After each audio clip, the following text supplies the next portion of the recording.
یہ بدلہ شاندار ملے گا. اور آپ نے برداشت نہیں کیا اور آپ نے اف کر لیا. قرآن کریم نے تو یہ حکم دیا وَلَا تَقُلْ لَهُمَا اف. آپ ان کو اف بھی نہیں کہہ سکتے. بزرگوں کو والدین کو اف بھی نہیں کر سکتے. اس کی بھی منع، اس کی تاکید کے ساتھ منع کیا گیا. آپ جھڑکنا تو دور کی بات ہے، وہ آگے اگلے لفظ میں یہی فرمایا وَلَا تَقُلْ لَهُمَا اف وَلَا تَنْهَرْهُمَا وَقُلْ لَهُمَا قَوْلًا كَرِيمًا. جب بھی بات کرو ان کے ساتھ نرمی سے بات کرو.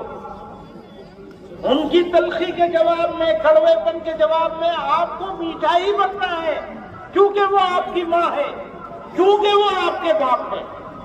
اور اگر آپ نے یہ نہیں کیا تو آپ کی اولاد، آپ کی موت اس وقت تک نہیں آئے گی.